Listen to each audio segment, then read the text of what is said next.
অৱশেষত অৰুণোদয় তৃতীয় সংস্কৰণৰ ফাইনেল ভেৰিফিকেশ্যন সম্পূৰ্ণ হ'ল।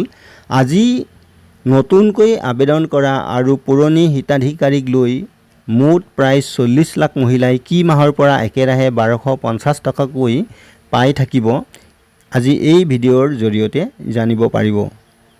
অসমৰ লাখ লাখ মহিলাসকলৰ বাবে আহিছে ভাল খবৰ, কিয়নো আজি অসমৰ মুখ্যমন্ত্ৰী হিমন্ত বিশ্ব শৰ্মাদেৱে অৰুণোদয় 3ক লৈ ডাঙৰ ঘোষণা কৰিছে। অৰুণোদয় 2.0ৰ অন্তৰ্ভুক্ত মহিলা হিতাধিকাৰীসকলে আগষ্ট মাহত অৰুণোদয় আঁচনিৰ ধন 1250 টকাটো নাপাব, কাৰণ চৰকাৰে অৰুণোদয় 2.0ক জুলাই মাহতে বন্ধ কৰিছে। বৰ্তমান অৰুণোদয় 2.0ত থকা উপযুক্ত মহিলাসকলক অৰুণোদয় 3.0লৈ ট্ৰেন্সফাৰ কৰা হৈছে। পুৰণি অৰুণোদয় হিতাধিকাৰী আৰু নতুনকৈ আবেদন কৰা অৰুণোদয়ৰ হিতাধিকাৰীসকলক অৰ্থাৎ ফাইনেল ভেৰিফিকেশ্যনৰ কাম সমাপ্ত কৰি অৰুণোদয় 3ক নতুনকৈ সংস্কৰণ কৰা হৈছে। এতিয়াৰে পৰা অসমৰ প্ৰায় 40 লাখ মহিলা অৰুণোদয় 3 আঁচনিৰ অন্তৰ্ভুক্ত হ'ল। কিন্তু এই 40 লাখ মহিলাই চলিত মাহত অৰ্থাৎ আগষ্ট মাহত নতুন আৰু পুৰণি মিলাই কোনোৱে অৰুণোদয় আঁচনিৰ ধন নাপাব, অৰ্থাৎ এমাহ বন্ধ থাকিব। কাৰণ অৰুণোদয় 3 বা অৰুণোদয় তৃতীয় সংস্কৰণত অন্তৰ্ভুক্ত হোৱা 40 লাখ প্ৰত্যেক মহিলাৰ ঘৰলৈ গাঁও পঞ্চায়তৰ বা জিলা উপায়ুক্তৰ প্ৰতিনিধিয়ে ঘৰলৈ গৈ পত্ৰৰ লগতে এখন কিতাপ বিতৰণ কৰিব আৰু এইবোৰ কাম কৰোঁতে প্ৰায় এমাহ সময় লাগিব। গতিকে অহা ছেপ্টেম্বৰ মাহৰ পৰা অৰুণোদয় 3ৰ নতুন আৰু পুৰণি সকলো উপযুক্ত মহিলা হিতাধিকাৰীসকলে অৰুণোদয় 3ত 3 আঁচনিৰ ধন পাই থাকিব।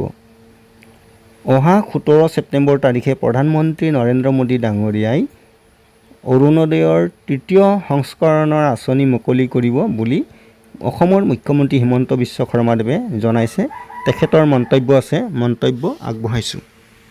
জুলাই মাহৰ পৰা আমি অৰুণোদয় দ্বিতীয় আঁচনিটো আমি সামৰণি মাৰিম।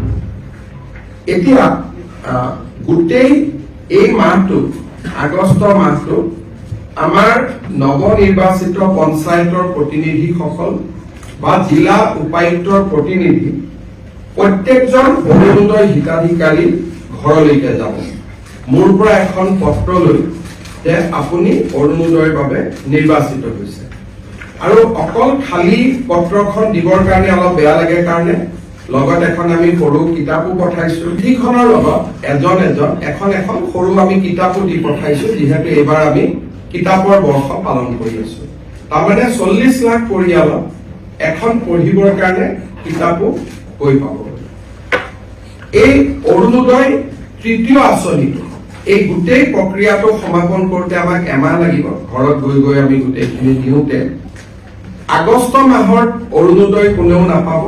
আমি ছেপ্টেম্বৰ মাহৰ 17 তাৰিখে প্ৰধানমন্ত্ৰী নৰেন্দ্ৰ মোদী ডাঙৰীয়াৰ জন্মদিনৰ দিনা, উপজা দিনৰ দিনা আমি অৰুণোদয় তৃতীয় আঁচনিটো আনুষ্ঠানিকভাৱে আৰম্ভ কৰিম।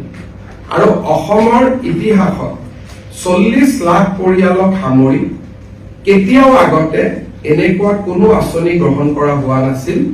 আৰু এইবাৰ আঁচনিটো লৈ আমি প্ৰত্যেক ঘৰ মানুহৰ দুৱাৰ মুখত গৈ আমি উপস্থিত হ'ম যে আপুনি অৰুণোদয় পাইছে।